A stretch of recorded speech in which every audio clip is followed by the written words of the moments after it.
Alors avant de vous montrer l'atterrissage avec un VOR, on va d'abord modifier le plan de vol que j'avais rentré tout à l'heure. Donc ce qu'on va faire, c'est qu'on va déjà supprimer tous les points qu'on ne veut pas. Hein.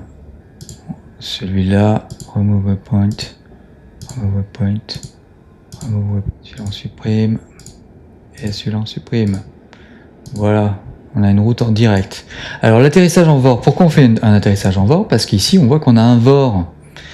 Donc là, l'aéroport est ici, et on a un VOR ici qui est dans l'alignement de la piste d'atterrissage.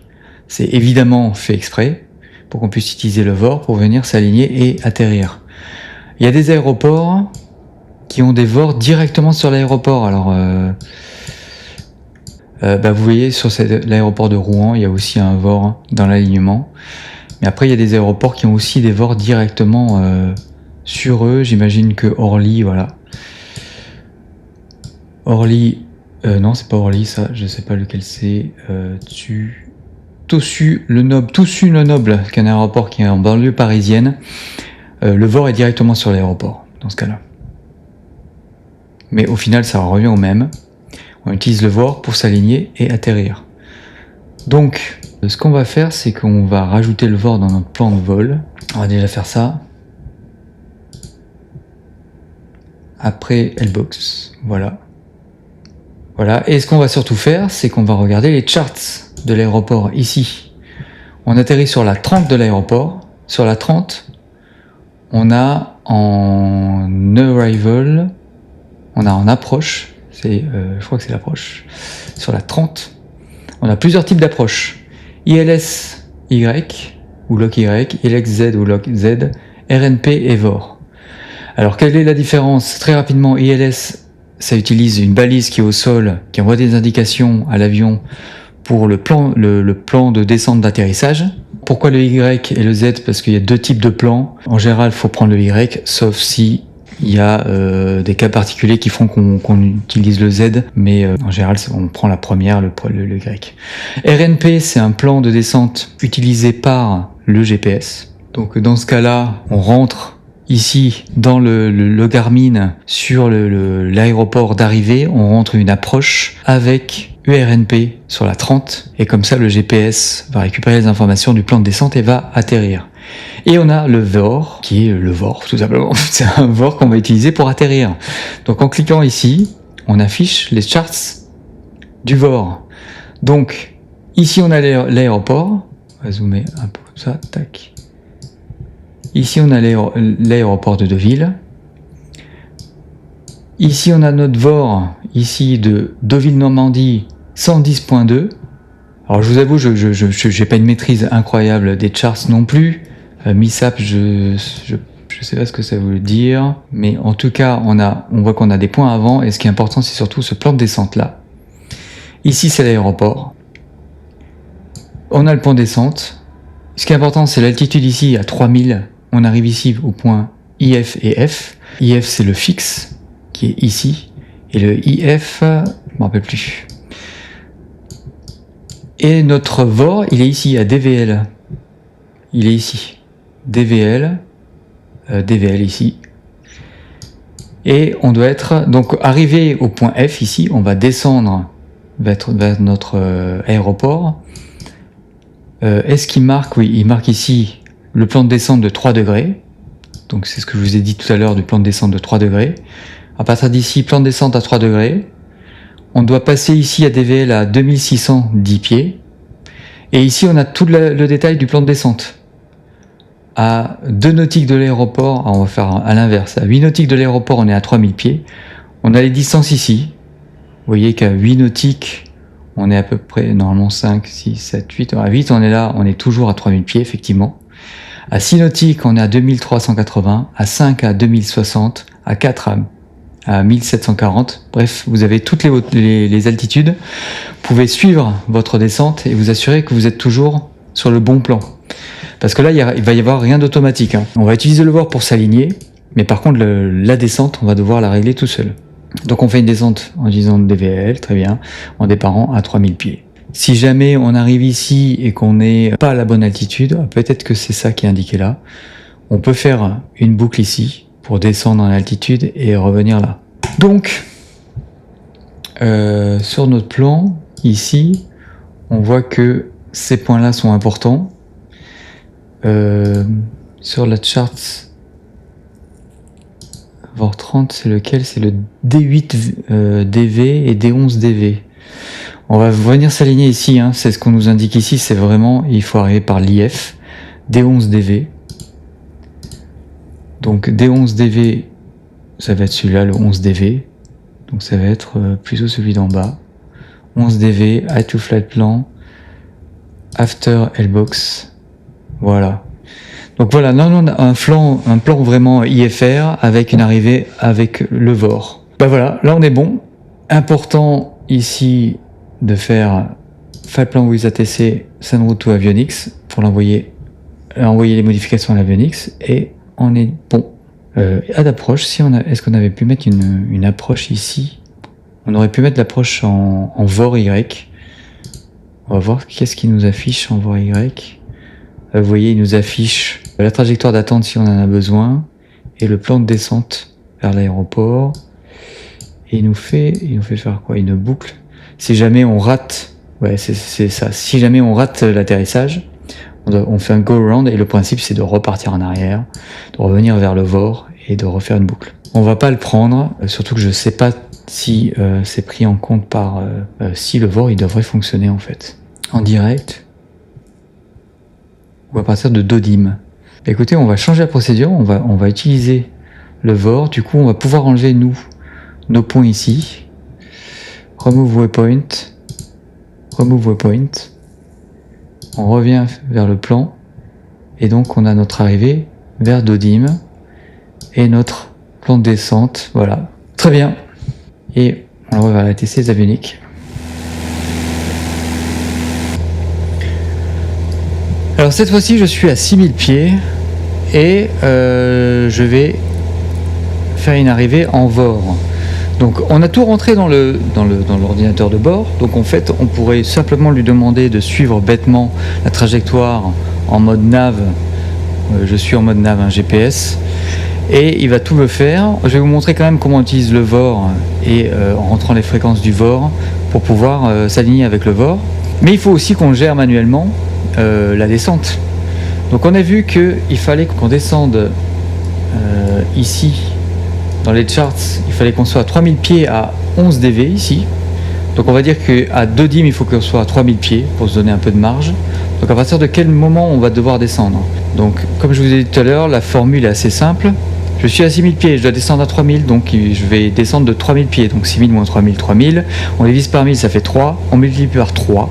3 x 3, 9. À 9 nautiques de 2 dim, je vais devoir descendre. Ça c'est dans le cas d'une descente à 3 degrés. Donc à 9 nautiques de DODIM. Ici, on peut choisir ces options, vous avez tous les points. Entre L-box et DODIM, on voit qu'il y a, pour aller à DODIM, il y a 14 nautiques. Donc c'est après L-box qu'on va devoir vérifier que lorsqu'on va être à 10 nautiques de DODIM, on va commencer à descendre. Voilà. On donne toujours un peu de marge, comme ça on est tranquille. Donc on se rapproche ici de L-box. Et bientôt, on va se mettre à descendre vers DODIM.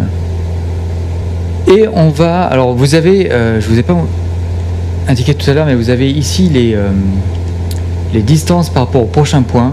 On va vers L-box, on est à 3 nautiques de L-box, 3,2 nautiques. Et ici, vous avez le temps estimé, dans 1 minute 30, on y sera. Là, c'est la vitesse par rapport au sol, je vous ai montré tout à l'heure.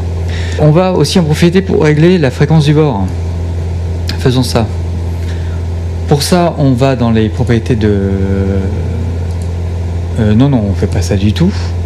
On va ici, on va sur le VOR, on sélectionne, on fait More Info. Dans Frequencies, ici, on a la fréquence du VOR. Alors, soit on fait Set Frequencies 110.2 et il vient se mettre là. Je fais 7, il vient se mettre là. Soit à la main, ici, je fais 110.2, je fais ça et il vient se mettre là. Quoi qu'il arrive, on a 110.2. Il a capté ici, il y a marqué DVL, c'est bien le VOR DVL, il a capté, très bien. Ce qu'on pourrait faire, c'est que comme il a capté le VOR, on pourrait décider d'utiliser le VOR pour venir s'aligner. Pour pouvoir s'aligner, ce qu'il faut, c'est connaître le cap de la piste d'atterrissage. Et d'ailleurs, je disais le cap, mais en fait, en réalité, on pourrait simplement aller dans les charts, arriver. LFOP, c'est bon là? Non, c'est ici. Tac, mon info, les charts, arriver. Ah mince, il me met pas sur le bon truc là. Ici, info, voilà. Runway 30. Elle est à 297 degrés, mais le mieux c'est de regarder quand même les charts. L'arrivée en VOR. Ici, on nous indique 298 degrés. Donc, ce qu'il va falloir faire, c'est régler ici la course. Ici, c'est le triangle. À 290 degrés, la course, on la règle ici, là. Ah ouais, on ne peut pas la régler pour l'instant. Je vous dirai pourquoi. On va d'abord se concentrer sur ici. À 10 nautiques, on va devoir descendre. On va devoir descendre à 3000. Donc ici, on va mettre 3000. Et on va déjà... non, on va rester comme ça. Parce que dès qu'on va régler la vertical speed et qu'on va mettre la vitesse... Alors la vitesse, on avait vu tout à l'heure, hein, à peu près à 100. Alors là, on est un peu plus rapide parce que oui,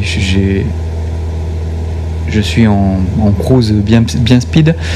Qu'on est à peu près à 100, en tout cas il faut prendre la vitesse ici, multiplié par 5, ça fait qu'on est à peu près à 100, on est à 500 pieds minutes. Donc à partir de 10 nautiques, on va pouvoir mettre 500 pieds minutes. Vaut mieux descendre le plus tard possible, parce que ça fait économiser de l'essence. Plus on est haut en altitude, moins il y a de friction avec l'air, puisqu'il y a moins de densité d'air, plus on va vite par rapport à la puissance moteur utilisée. Donc il vaut mieux essayer de calculer au plus près pour descendre le plus tard possible. Donc là on y est bientôt. On va cliquer sur Vertical Speed, bientôt. Sachant que dans le calcul que j'ai fait tout à l'heure c'était 9 nautiques, donc on a un nautique de marge. Ouais, allez. Et on va mettre moins 500. Et ici je vais descendre à peu près à 100. Je vais diminuer un peu la manette des gaz pour descendre à peu près à 100 nœuds. Voilà. Et tant qu'on tient les 100 nœuds et les 500 ici, on sera à Dodym à 3000 pieds sans problème. Donc voilà, on a réglé ça. Deuxième truc qu'on peut faire, c'est effectivement s'aligner par rapport au VOR, par rapport à la course. On a capté le VOR ici. Maintenant, au lieu d'utiliser le GPS pour notre trajectoire, on peut ici sélectionner notre VOR. Il va basculer sur cette fréquence-là. On a sélectionné notre VOR. Et on va régler la course. Donc la course, on l'a vu tout à l'heure, c'est 298 degrés. C'est-à-dire que le VOR est ici et on veut la radiale qui passe par le VOR à 298 degrés. Donc on va régler la course ici en utilisant ici le bouton. Donc 298 degrés. Tac, tac. Voilà. 298 degrés. Donc vous voyez que par rapport à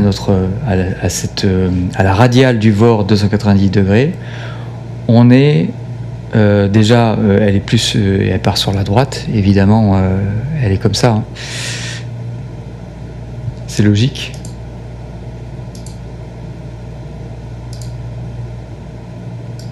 Par rapport à nous, elle part sur la droite, bref. Et puis on est sur la droite, ici, du VOR.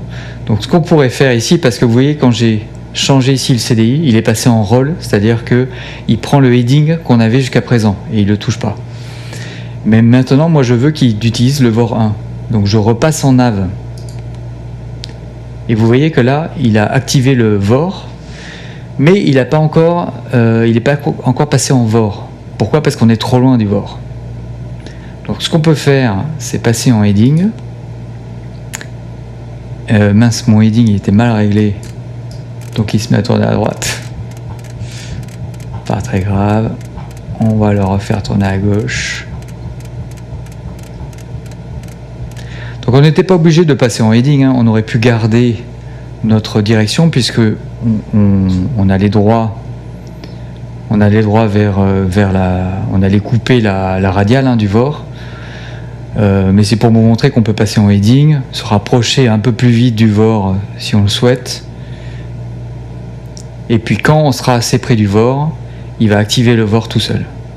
Voilà, donc dans ce cas-là, puisqu'on avait rentré l'approche VOR dans le GPS, dans le système de plan de vol ici, on n'avait pas besoin quelque part d'utiliser le VOR pour venir s'aligner, puisque la trajectoire était tracée déjà sur le plan de vol.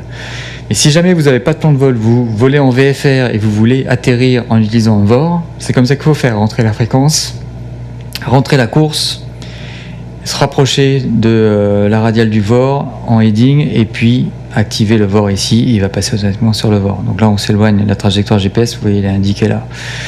Donc on s'éloigne, on descend petit à petit, on est à 4000 et on sera à Dodim à 3000 sans problème.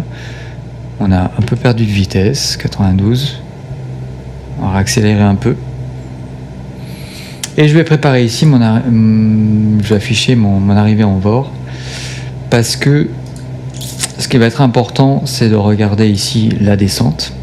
Donc c'est une descente 3 degrés. Pour 3 degrés, c'est la vitesse ici de ground speed, la vitesse au sol, multipliée par 5 pour avoir le nombre de feet, de pieds par minute auquel on va descendre. Et en général, on va faire du 100 à peu près ici et on va faire du 500. Et normalement, on devrait tenir ça. La descente, elle va se faire à partir du point F. Le point F, l'avantage, c'est que donc le point F, le fixe, ce qu'on appelle le fixe, c'est D8. Le D8, il est après le D11. Et on peut ici voir les distances entre le D8 et le D11. Il est à peu près 3 nautiques, juste 3 nautiques après. Donc quand on sera à D11, 3 nautiques plus loin, on sera à D8. Donc là, il a activé le VOR tout seul. On se rapproche du VOR et il va tourner automatiquement. Donc là, on était dévié, vous voyez, on était dévié à droite. J'avais fait exprès de se rapprocher du VOR plus vite, enfin de la radiale plus vite. Et quand on va y arriver, il va tourner. Voilà, il tourne tout seul. Et on arrive à Dodim. Et en fait, vous voyez, Dodim, on avait une marge de 1 nautique. On va être à 3000, à peu près, à 1 nautique de Dodim.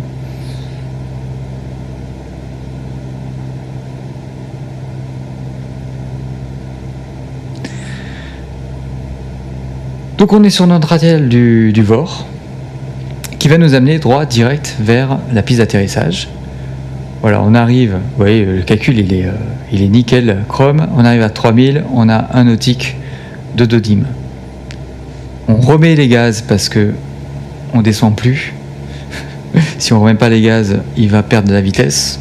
Maintenant, il va falloir gérer notre descente vers l'aéroport.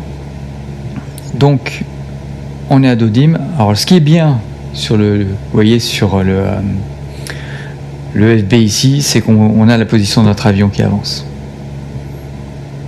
Sinon, on a vu, il y a 3 nautiques. Alors, on va dépasser Dodim. On va arriver vers le point. On l'avait rentré dans le plan de vol. C'est l'avantage d'avoir rentré les points dans le plan de vol. Sinon, on aurait pu calculer la distance. Ah ouais, bonne question. La distance par rapport au VOR. On devrait pouvoir l'afficher.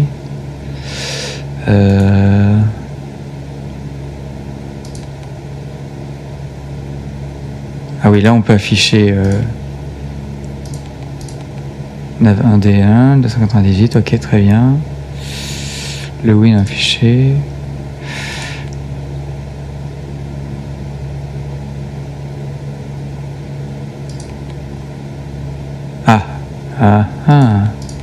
Non, DME 91, 110, 20. Il devrait pouvoir m'afficher normalement la distance en nautique, mais là il le fait pas. Est-ce que c'est normal ou pas? Je sais pas. Donc on a dépassé ici. Bon, on arrive à 11 dV ici. Pour l'instant on est à 3000. On est bon.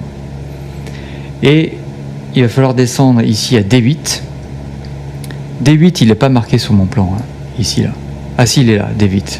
Donc on verra qu'on sera dessus. Par contre je ne l'ai pas rentré dans mon plan comme un point.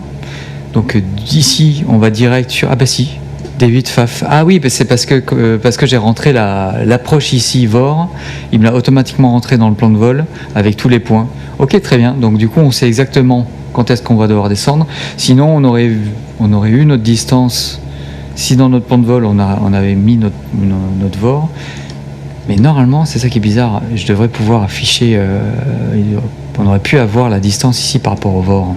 Après, le VOR, on verra ici, lorsqu'on passe dessus, que la flèche va s'inverser pour nous indiquer que le VOR est derrière nous. Et c'est à ce moment-là qu'on sait qu'on a dépassé le VOR. Mais en fait, ici, pour la descente, le VOR, il faut qu'on descende, vous voyez, à peu près un nautique et demi avant le VOR, il faut qu'on commence à descendre. Donc c'est compliqué à calculer. Donc là, on arrive à D8 et on va devoir descendre. Alors, mettons l'altitude d'arrivée. L'altitude d'arrivée, ici, on l'a là, 479. Donc ça va être... On va mettre 400. Allez. Et dans un nautique, on va pouvoir commencer à descendre. La vitesse ici, elle est à peu près de 90. On a un peu ralenti, mais dès qu'on va descendre, on va accélérer. Donc on va mettre du 500 pieds minutes. Donc on y est presque. Allez, on descend. 500 pieds minutes. On baisse un peu la manette des gaz. Et normalement, l'aéroport il est là-bas au loin. On voit les lumières du papy. Et on voit qu'elles sont deux blanches, deux rouges, donc on est nickel.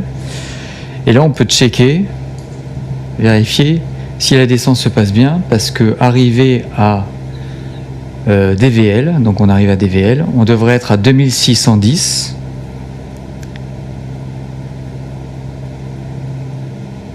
Donc là on est bien, en plus ici là on voit bien qu'on est pile poil à 100. 2600.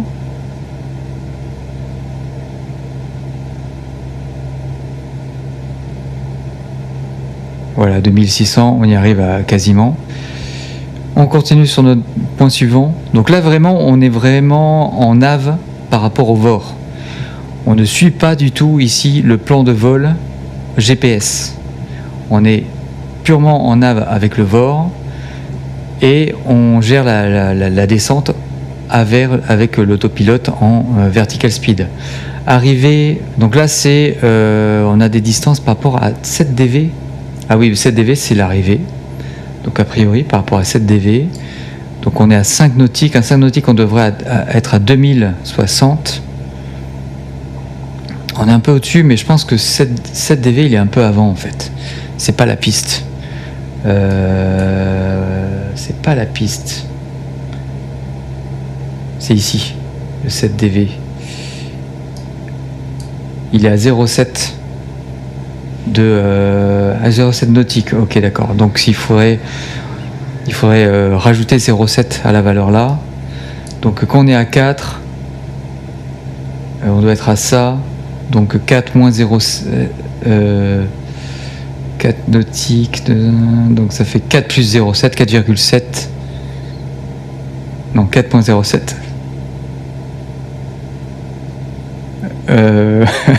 Ah là là, le calcul compliqué. En tout cas, je vois par rapport au papy, je suis pile poil le bon truc. 4 moins 0,7, ça fait 3,3. À 3,3, on doit être à 1740. 3,3, 1740. Exactement, on est parfait. Donc vous voyez, vous pouvez suivre ici les descentes pour vérifier qu'on est bon. Donc on est nickel. Ce que j'ai pas fait, oui, ce que j'ai pas fait, peut-être que je vais me planter là-dessus, mais non, les papilles sont bons, donc ça aurait dû être de vérifier le weather. On est, il n'y a rien de marqué là, c'est très bizarre. Ok, bon, il n'y a pas de métard. C'est pas grave, on va se baser ici sur les papilles. On est pile poil bon. Et on va faire notre arrivée. Donc là, c'est l'autopilote qui gère, aligné par rapport au VOR, avec une descente de 500 pieds minutes. Et on arrive à l'aéroport. Là, on est à 2 nautiques. On va commencer à activer les premiers niveaux de flap.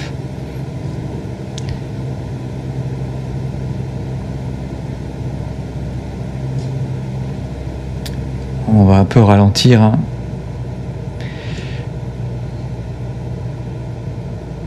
Passer à peu près à 1700 ici.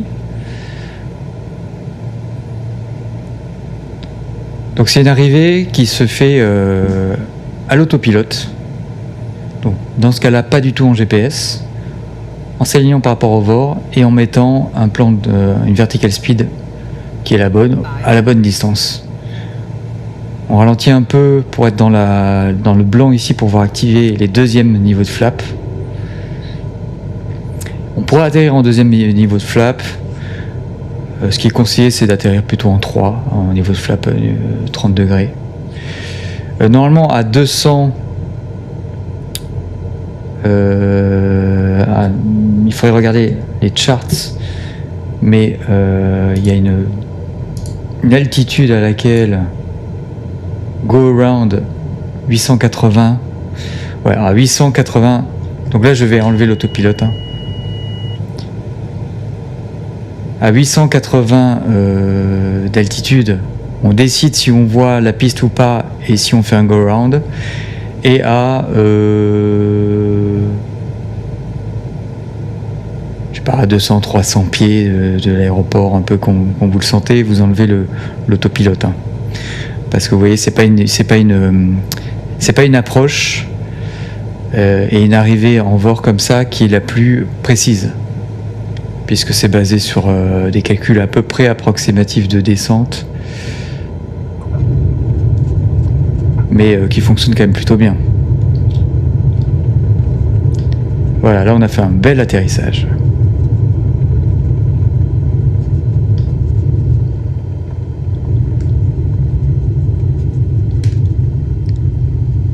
Et on freine, j'ai mis un peu de temps pour freiner, j'ai raté la sortie cette fois-ci. Voilà, j'espère que j'étais très clair sur cette arrivée en VOR. Je sais qu'il y a une mission dans Flight Simulator, une des missions pour débloquer les missions de cargo middle qui nous fait atterrir sur un aéroport sur lequel il y a un VOR et donc on peut utiliser ça pour atterrir plus facilement. Donc là, on est guidé par le VOR pour atterrir. Donc voilà. Maintenant, passons à l'atterrissage en ILS. Donc pour l'atterrissage ILS, on va refaire notre plan de vol. Et on va changer ici la procédure d'arrivée. On va choisir l'ILS. Alors dans ce cas-là, l'ILS, on utilise à fond le plan de vol quand on rentre dans l'ordinateur de bord. Comme je disais tout à l'heure, on va utiliser l'ILS 30Y, soit par RG301, soit en mode direct. On va faire change procédure, on va voir à quoi ça ressemble. Donc en mode direct, il nous fait passer par ici, le 11DV, et il nous fait arriver comme ça. Si on regarde le plan de vol ici, en point on a rencontré que ça, donc il nous fait passer par 11DV automatiquement. Ok, très bien. Donc tout est bon. On va, je vais pas vous le refaire, vous regarderez si jamais vous sautez sur cette partie de la vidéo pour regarder l'atterrissage ILS. J'explique dans l'atterrissage VOR comment à partir de la vitesse, de l'altitude de croisière, on va descendre vers l'altitude pour prendre l'ILS. Donc je vais pas le faire de nouveau dans cette vidéo. Pour connaître l'altitude à laquelle il faut descendre en ILS, on va dans les informations de l'aéroport. On va ici à gauche dans les charts. Sur l'approche 30, on va sur l'ILS qu'on a choisi. Et ici, vous avez votre plan d'approche ILS. Et qui se fait ici, il démarre ici, au point IAF, et il se fait à 3000 pieds. Donc quand vous serez en croisière, il faut calculer la distance qu'il vous faut pour descendre à 3000 pieds, pour être à ce point-là. Il n'y a rien de plus à faire, c'est vraiment le type d'atterrissage automatisé le plus facile. Je vais vous parler rapidement du RNP. La différence entre l'ILS et le RNP, c'est que l'ILS utilise une balise qui est au sol au niveau de l'aéroport et qui guide l'avion vers l'aéroport. Donc il va falloir configurer une fréquence pour capter cette balise et l'utiliser. Le RNP, ça utilise coordonnées GPS pour faire descendre l'avion. Donc en RNP, on n'a rien à faire en fait. Ce qui est juste important, c'est de rentrer cette rapproche dans l'ordinateur de bord. Elle peut se rentrer automatiquement par le FB. Et ensuite, une fois que vous avez réglé votre CDI sur GPS et votre autopilote sur le GPS, vous n'avez rien à faire. Ça va descendre automatiquement vers l'aéroport. Il faudra juste, avant le plan de descente, appuyer sur le bouton approche ici. Ici le bouton approche pour lui dire de prendre l'approche. Voilà, sinon rien d'autre à faire. Donc c'est pour ça que je vous montre l'ILS, parce que l'ILS, il faut aussi renseigner une fréquence, voilà. C'est un peu plus complexe, à peine un peu plus complexe. Bon, eh ben on se retrouve juste avant de prendre l'ILS. Donc ne pas oublier, hein, j'ai failli le faire oublier, appuyez sur Flyplan with ATC, Send Route to Avionics pour que ce soit envoyé automatiquement à l'ordinateur de bord. Et si on regarde ici, il a automatiquement, oula, il y a une petite cassure ici après Lbox, parce qu'il manque peut-être l'information de l'arrival. Si je choisis indirect, non. Si je choisis, qu'est-ce qu'il y a comme arrivée là? Là, c'est qu'on arrive par le sud. Ok.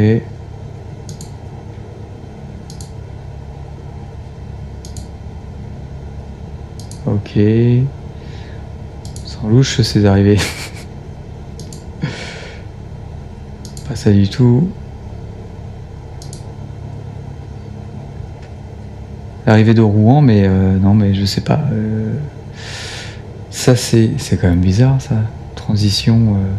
Non, mais elles sont trop bizarres, ces arrivées. Donc, on va rester avec cette arrivée-là. ILS. With ATC. Très bien. Ici, pour voir le plan de vol détaillé, on clique sur FPL, Flyplan. On a ici le plan de vol. Pour se balader là-dedans, alors, il faut cliquer. Alors, ces boutons-là, je vais vous expliquer rapidement. Le gros bouton, c'est pour se déplacer dans les différents onglets ici.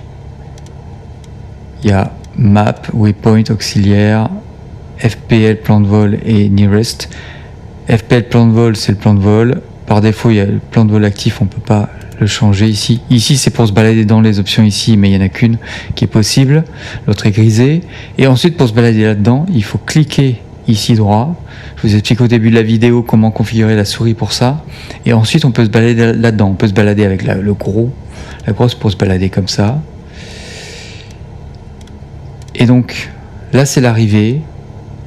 ILS 30. Et on a tous les différents points d'arrivée. On a même l'altitude, hein, si jamais vous l'avez oublié. Et voilà. Les altitudes sont à titre indicatif, évidemment, puisque il va falloir nous les renseigner tout seul dans l'autopilote. Il va pas lui-même décider, ok, maintenant tu vas à 3000, maintenant tu vas à cette altitude-là. Et donc je pense qu'on peut régler le problème en allant peut-être ici et faire clear. Ou alors il faut cliquer là. Non, recliquer là. Je vais y arriver. Peut-être ici. Et si ici je déplace ma... Là, si je déplace la petite, je peux rentrer des points si je veux. On va essayer de rentrer celui-là, LFF7. L. Alors j'appuie. Non, c'est pas en appuyant, c'est en faisant la grosse molette, on décale. F.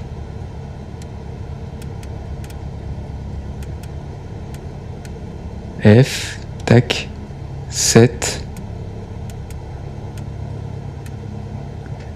On décale et là on va mettre M.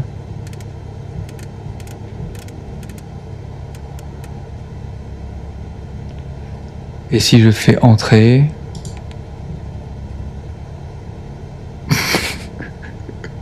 qu'est-ce qu'il m'a fait alors là? Ah, LFF7, il a trouvé là en fait, donc il nous fait faire un truc comme ça. En fait, c'est pas du tout ça que j'aurais dû faire. C'est pas grave. Du coup, on va le supprimer. LFF7, si je fais clear, je pense que je peux le supprimer. Ouais, remove. OK. Entrée. Ouais, c'est entrée pour OK. Donc j'ai supprimé. Très bien.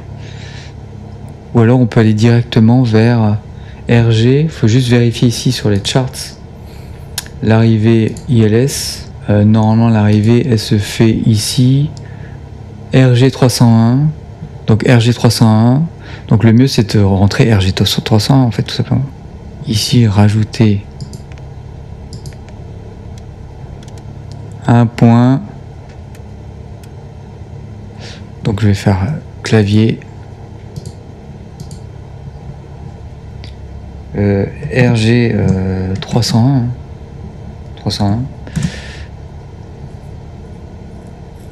Je fais entrée. Ah, il y en a deux de RG 301, on va prendre le français. Hein. Il y en a un qui se trouve en Russie qui a le même nom. Et voilà, on a notre trajectoire ici. Très bien. On peut enlever le plan de vol. Hop là. On retourne sur la map. On a notre plan de vol. Normalement, on devrait être bon. Je pense qu'entre les deux là, on n'avait pas forcément besoin. On peut de toute façon rebasculer sur du heading au lieu de suivre le GPS, ce genre de choses. Très bien. Eh ben, on se retrouve en l'air.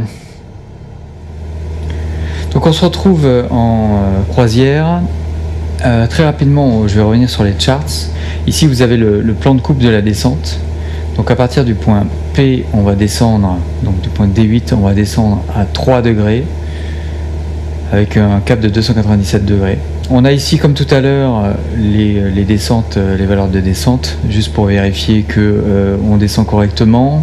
Et si jamais ça peut arriver que le log soit défaillant, au moins on a les valeurs ici, qui permet de savoir si on est bon sur la descente. Sinon il n'y a pas grand chose à dire, si on rate notre arrivée on peut redécoller, a priori avec un ILS on rate jamais, c'est seulement si il y a absolument zéro visibilité sur la fin qu'on va faire un go around et tourner, on doit revenir vers, j'imagine, ça a l'air d'être vers le point IF, pour après faire des tours ici.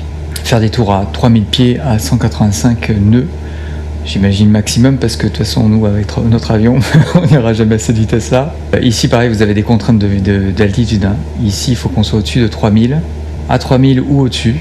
Très bien. Autre valeur qui peut être intéressante, on nous indique ici que suivant votre ground speed, quel est le taux de descente que vous devez avoir. 120 en ground speed c'est 640, 140 c'est 740. Nous on n'ira jamais à 120 en vitesse de descente, donc on peut pas les utiliser, c'est pour les avions qui sont plus rapides. Et puis en dessous on a le go around, à partir de quelle altitude. Ici en pieds on doit faire un go around, et ici pour cet aéroport c'est 250 pieds. En gros c'est à 250 pieds de l'aéroport, donc par rapport à l'altitude de l'aéroport, on doit décider si on atterrit ou pas, parce que toute la descente va se faire avec le pilote automatique, mais à la fin évidemment on désactive le pilote automatique, on le désactive grosso modo à cette altitude là pour venir atterrir, et si à cette altitude là, au moment de le désactiver, on ne voit toujours pas la piste parce qu'il y a trop de brouillard, et ben en fait il ne faut pas atterrir, il faut redécoller. Donc vous voyez, l'altitude ici était vachement basse, 250, parce que l'ILS, c'est vraiment des approches les plus précises qui puissent exister. Donc du coup, on peut descendre jusqu'à 250 pieds au-dessus du niveau de l'aéroport avant de décider si on atterrit ou pas. Alors qu'avec le VOR, c'était 400 pieds. Voilà, là j'étais en croisière, je vais me mettre à descendre bientôt pour aller rejoindre la trajectoire. Juste rapidement, on a notre trajectoire qui est rentrée ici. Si je touche rien, mon GPS, parce que j'ai réglé ici mon GPS, mon AP sur le GPS, mon autopilote il va suivre la trajectoire GPS. Je pense qu'ici il va continuer là, il va pas se soucier de ça, j'espère. Et il va arriver jusqu'à l'aéroport. Le problème c'est qu'il ne va pas du tout prendre les informations de la balise ILS, et il ne va pas du tout descendre tout seul vers l'aéroport. Donc en VOR, la descente on l'a réglée manuellement. Là vous allez voir, tout va se faire automatiquement, mais pour ça il va falloir qu'on renseigne la fréquence de l'ILS, et il va falloir, lorsqu'on se rapproche de l'aéroport, activer ici la prise en compte de l'ILS et ne plus être en GPS pour descendre. Ici on a 9 nautiques de RG 301, je voulais être à peu près à 3000 pieds ici, donc je vais descendre à 3000 ici, et je vais faire vertical speed moins 500, on diminue les gaz et on descend. Donc je vais aller en GPS jusque sur ma trajectoire de descente, et ensuite je vais passer en ILS. Je vais renseigner mon ILS déjà. Donc quand je reviens sur les charts ici, vous voyez en haut à droite ILS au localizer, Et ici, je pense que c'est la fréquence 111.5. Donc on va régler ici 111.55. On l'active là, on le passe ici. Et ici, on voit qu'il a capté quelque chose qui s'appelle DV. Et le DV, il est là. Donc c'est bien. Ouais, je suis bien sur l'ILS. DV, le point il est là. DV, c'est le point d'arrivée de mon ILS. Donc on est bon. Donc il a capté l'ILS. Pour l'instant, on n'a pas besoin de l'utiliser. On va se rapprocher de notre plan d'arrivée. Si ici, le CDI, si je le changeais ici, localizer, il passerait sur le localizer automatiquement. Et vous voyez que le localizer, il est automatiquement réglé sur 297 degrés. Pas besoin de régler la course, comme on l'a fait pour le VOR, puisque les informations envoyées par le localizer indiquent clairement 297 degrés. Mais en fait, je pense qu'on peut directement passer. Vous voyez, là, il s'est remis en roll, c'est-à-dire qu'il prend le cap actuellement réglé, et on peut recliquer ici sur nav pour lui dire je veux que tu prennes le lock. Le lock s'est mis en attente ici grisé. Il va passer automatiquement dès qu'on va se rapprocher du lock. On descend tranquillement. Donc le localizer, qu'est-ce qu'il fait? Déjà, il va définir le cap. Là, il a défini 297 degrés. Donc c'est le cap que va suivre automatiquement l'avion. Et il va définir le plan de descente. Le plan de descente, il va le définir. Et il sera indiqué ici, avec un G comme glide pass. Ici, GP glide pass. C'est le plan de descente de 3 degrés dans ce cas-là. Et donc il va automatiquement faire descendre l'avion. Parce que par défaut, il va falloir être à la bonne altitude. Hein. Ici, on est à 3000 pieds. Ce qui est vraiment important, c'est d'être à la bonne altitude, au moins au point P.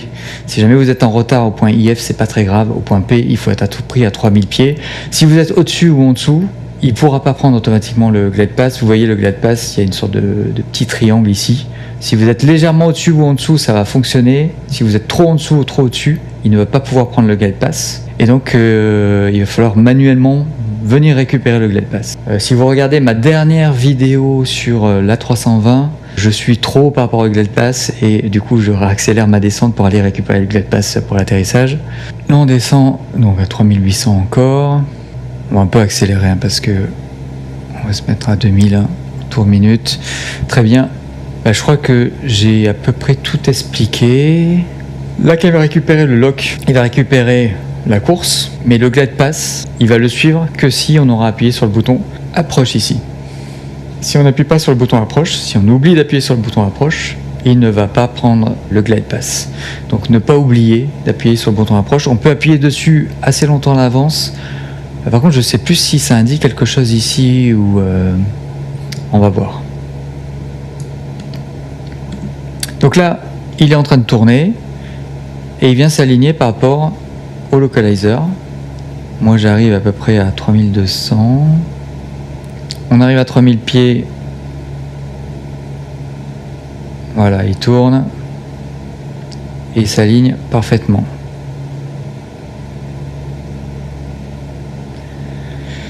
Donc là, c'est une balise qui est sur l'aéroport, qui envoie les informations à l'avion, et l'avion se dirige vers la balise. Donc, on va pas se planter. Vous voyez, en plus, vous voyez, on voit rien à l'extérieur. C'est exactement dans ce type de situation qu'il est agréable d'atterrir en ILS. Alors, il n'y a pas des atterrissages possibles en ILS sur tous les aéroports. En général, les aérodromes n'ont pas d'ILS. Là, à Deauville, je vois que c'est un petit aéroport, mais il y a un ILS parce qu'il doit y avoir beaucoup d'avions privés qui viennent se poser à Deauville, si vous voyez ce que je veux dire. Je pourrais aller plus vite là, bon, je me traîne un peu, je pourrais pousser un peu les gaz, voilà. Donc l'avantage de l'atterrissage en ILS, c'est qu'il n'y a pas grand chose à faire, vous allez voir. On va simplement surveiller, qui suit bien ici le cap, c'est le cas.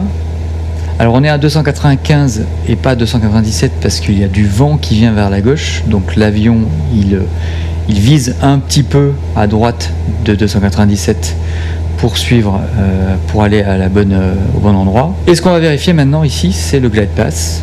Alors ici, il va y avoir un petit losange, on commence à le voir vert, qui est totalement bloqué en haut, qui va se mettre à descendre et qui correspond au plan de descente.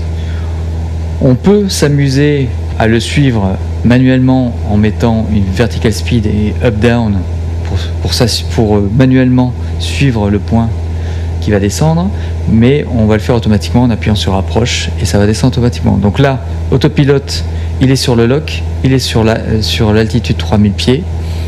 On a bien la fréquence référencée ici sur le lock. On peut afficher PFD option, bearing 1.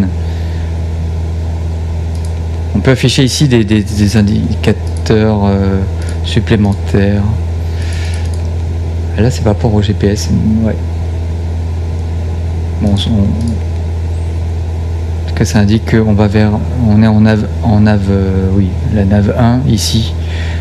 C'est l'ILS. Très bien. Là, vous voyez le petit losange vert, il commence à descendre parce qu'on rapproche de notre. Là, on le voit avec notre avion qui avance sur le plan. On rapproche de l'endroit où on va commencer à descendre. Donc, du coup, c'est à ce moment-là qu'on appuie sur approche. Ah, il y a un glide speed qui s'est indiqué là. Il faudra vérifier. Je regarderai dans la vidéo, mais il est possible qu'il ne soit pas marqué avant d'appuyer sur approche. Approche. Glide slope. Glide slope, c'est pas glide speed. Et il a pris le glide speed.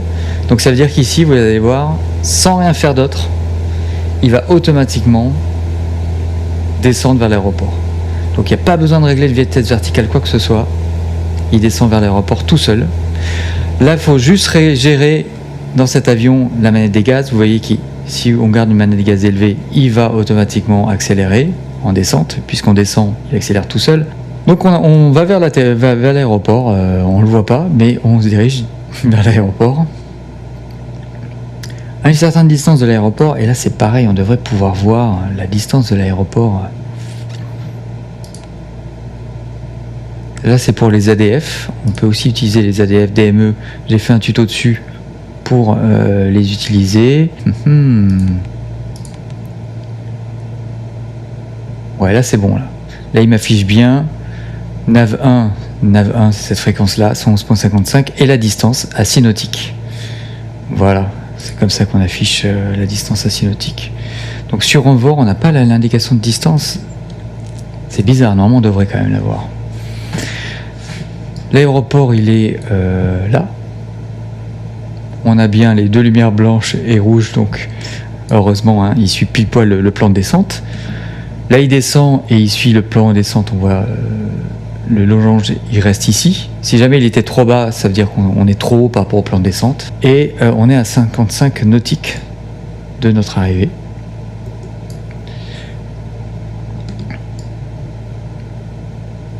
Alors j'ai oublié de noter, je ne sais pas si c'est des valeurs que je peux récupérer. Quand on fait une descente comme ça, à quel moment on met les flaps 1, à quel moment on met les flaps 2 par rapport à notre distance, par rapport à l'arrivée. Je vais mettre les landing lights. Hein. Et après, ce genre d'avion, c'est vraiment des petits avions. Donc c'est pas critique, on va dire, l'utilisation des flaps. Il faut juste s'assurer d'arriver au moins en flap 2 ou flap 3 lors de l'atterrissage. Là, on est dans les vitesses sur l'arc blanc où on peut se mettre en flap 2. Je vous rappelle les vitesses flap ici. 110 pour les premières flaps, 85 c'est vitesse max pour avoir les flaps d'activer. Sinon, on va abîmer les flaps. Donc à partir de 85, on peut mettre les flaps 2. Ici, on commence à être à 4 nautiques. On va mettre les premiers... Ouais. En même temps, on arrive tellement lentement avec ce genre d'avion qu'on peut attendre un peu pour les flaps.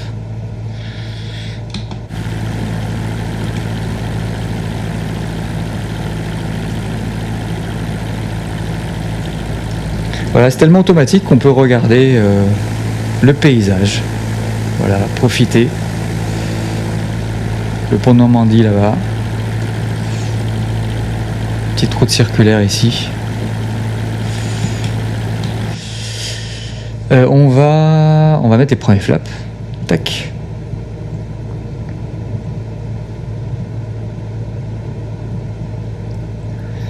Donc la seule chose qui n'est pas gérée par l'autopilote, c'est la manette des gaz, hein, qu'il va falloir gérer nous-mêmes. Dès qu'on met des flaps, on est un peu ralenti, donc on met un peu plus de gaz.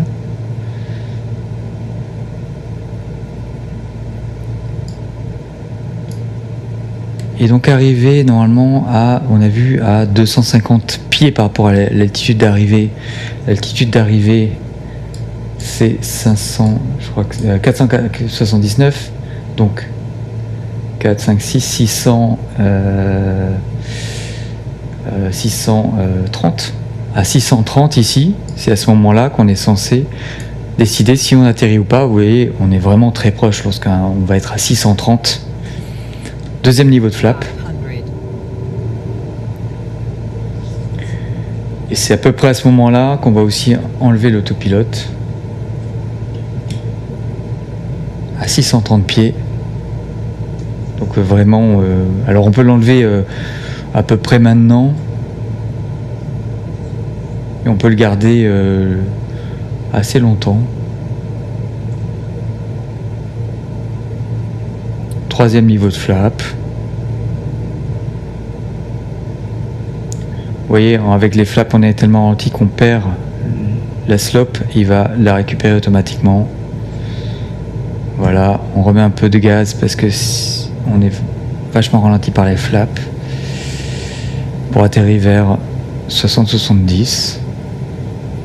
À 600, voilà, 640. C'est à ce moment-là qu'on doit dire est-ce qu'on voit ou pas l'aéroport. Donc vous voyez que l'ILS, c'est quand même un outil de guidage extrêmement précis. Et on va atterrir tranquillement sur l'aéroport.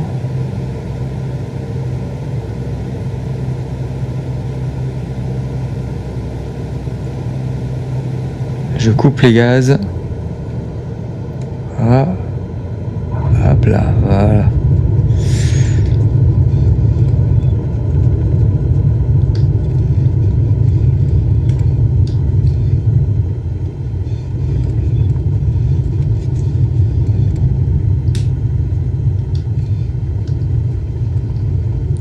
Parfait. On a fait notre atterrissage en ILS. On a été nickel. On remonte les flaps. Et on va se retrouver sur le parking.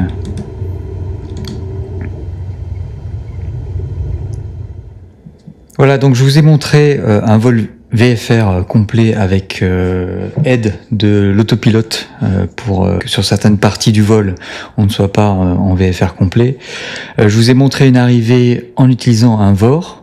Là c'est pareil, vous pouvez faire tout votre vol en VFR et arriver avec le VOR sans avoir besoin d'utiliser l'autopilote. Seulement à la fin vous pouvez l'utiliser pour venir vous aligner par rapport au VOR et ensuite régler votre plan de descente. Et vous avez vu l'arrivée la plus précise qui existe, c'est-à-dire l'ILS, où toute la descente se fait de manière automatique. Et c'est vraiment qu'au dernier moment qu'on désactive l'autopilote et qu'on se pose. Le seul type de descente que je vous ai pas montré, c'est les descentes en AirNav. Ce qu'ils appellent RNP ici. RNP, AirNav, LNav. C'est pareil que l'ILS. C'est une descente qui est contrôlée. Alors là, il m'a pas affiché le bon...